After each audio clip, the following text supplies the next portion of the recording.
Assalamualaikum warahmatullahi wabarakatuh. Salam sejahtera untuk kita semua. Selamat siang Ibu dan teman-teman sekalian. Pada kesempatan kali ini, kami dari kelompok 8 akan mempresentasikan studi kasus yang ke-7 yang berjudul A Nasty Ending for Nasty Girl. Yang kelompok 8 sendiri beranggotakan 2 orang. Yang pertama saya sendiri, yaitu Esal Fadla Rubal, dan rekan saya Mela Audia Putri.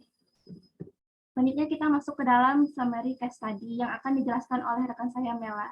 Kepada Mela, saya persilahkan.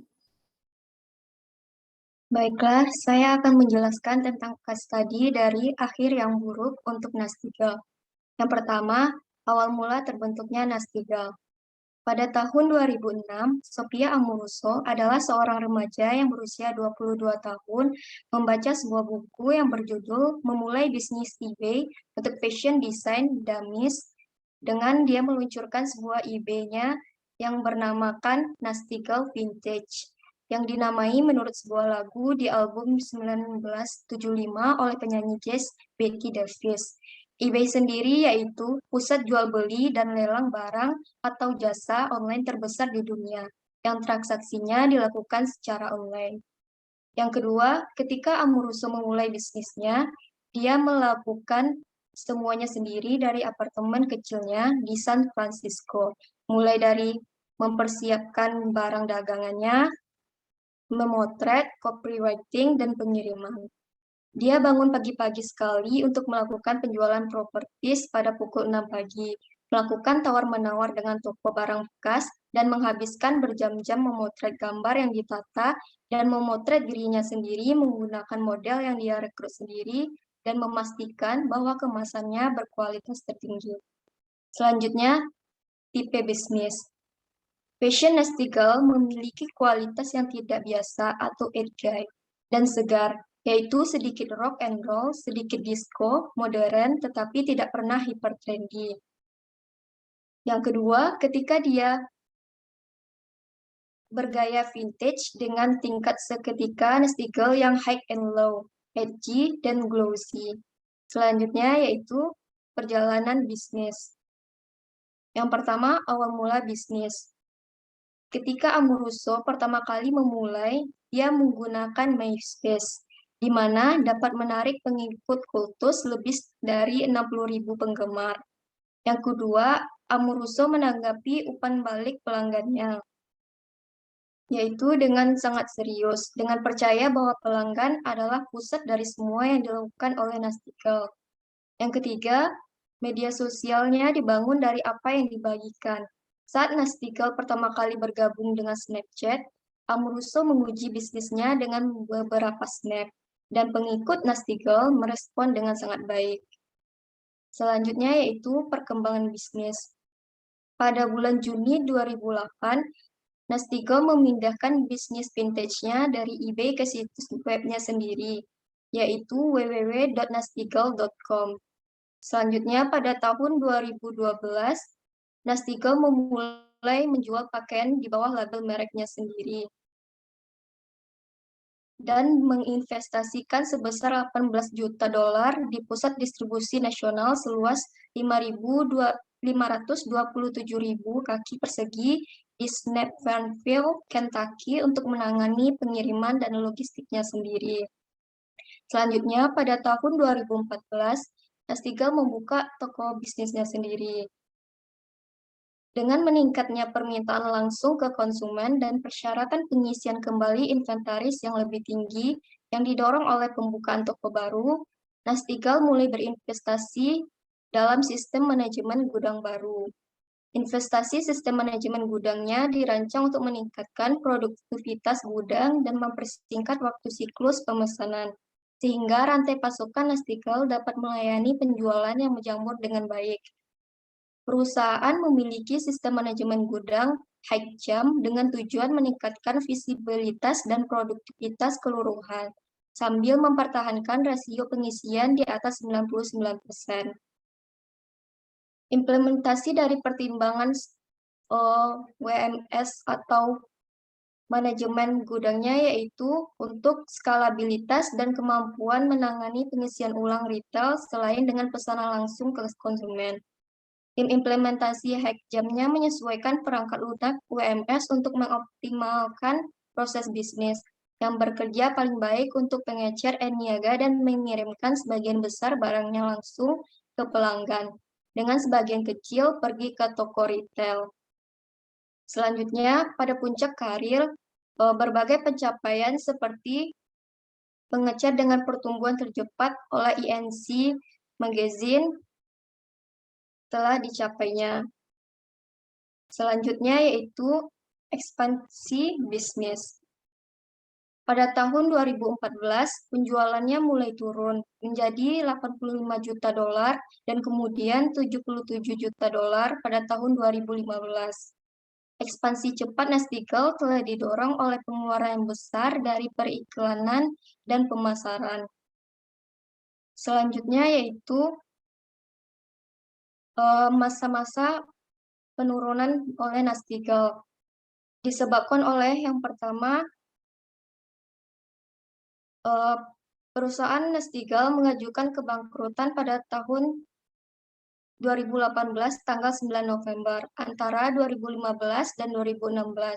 Nasdaq telah mengumpulkan tambahan 24 juta dolar dalam ekuitas dan pembiayaan utang dari Skamos Capital Partner LP dan Hercules Technology Growth Capital. Yang kedua, dalam beberapa minggu setelah mengajukan kreditnya, Nasdaq menjual nama mereknya dan kekayaan intelektual lainnya pada 28 Februari 2017 seharga 20 juta dolar ke situs mode online pesaingnya, yaitu boho.com dari Inggris. Yang terakhir, Amoroso kemudian beralih ke pengembangan Girlboss dan juga meluncurkan Girlboss Foundation yang telah memberikan 130.000 juta dolar untuk usaha kecil miliknya. Selanjutnya saya kembalikan kepada moderator.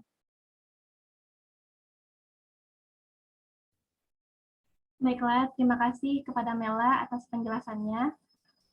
Kita lanjut ke bagian selanjutnya yaitu case study question and their solution. Yang pertama yaitu bagaimana media sosial terkait dengan model bisnis Nasdaq dan sejauh mana Nasdaq merupakan bisnis sosial.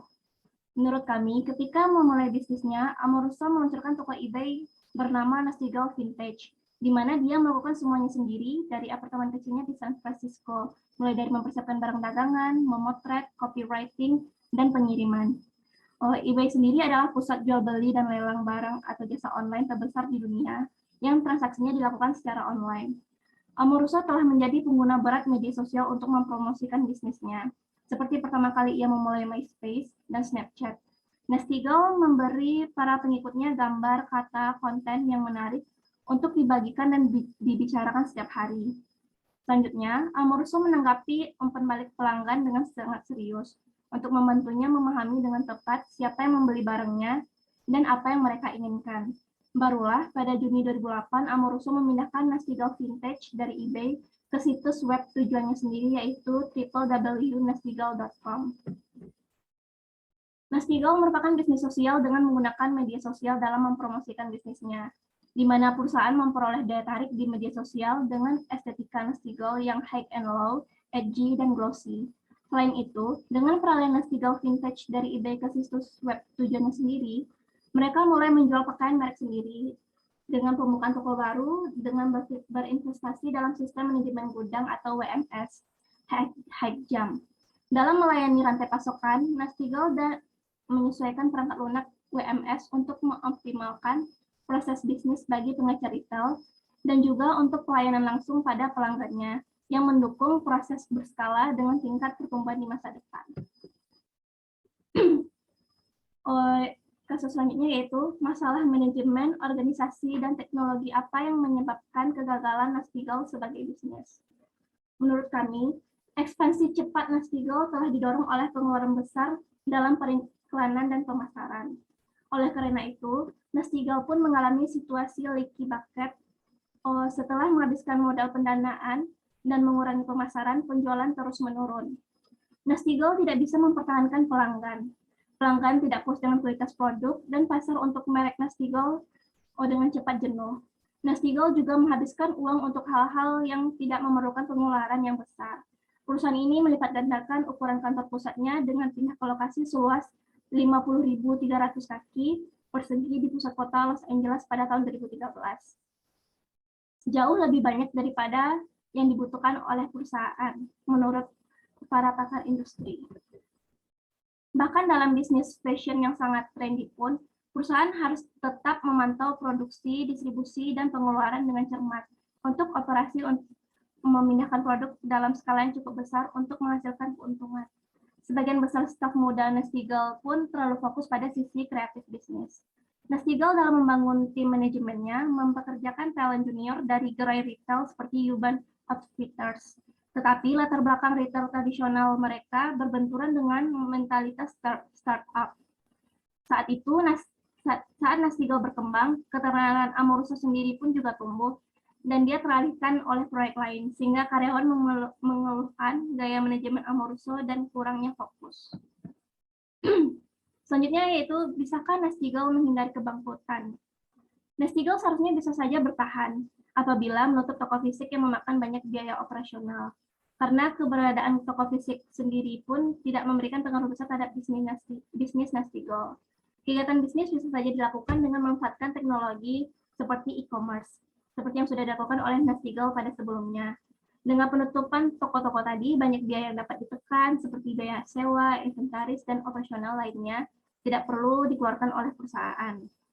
Manajemen perusahaan pun harus dibenahi kembali. Terlalu berfokus terhadap menciptakan hal baru tanpa memikirkan bagaimana cara mempertahankannya, tidak akan membantu banyak perkembangan bisnis perusahaan. Nastigel juga harus memperbaiki citra perusahaannya yang sudah rusak akibat kualitas produk yang kurang baik.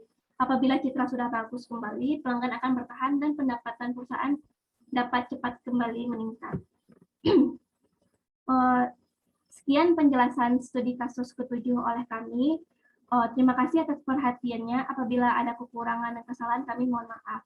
Dan bagi teman-teman yang ingin bertanya, silakan meninggalkan komentar pada WhatsApp grup kita. Saya akhiri. Assalamualaikum warahmatullahi wabarakatuh.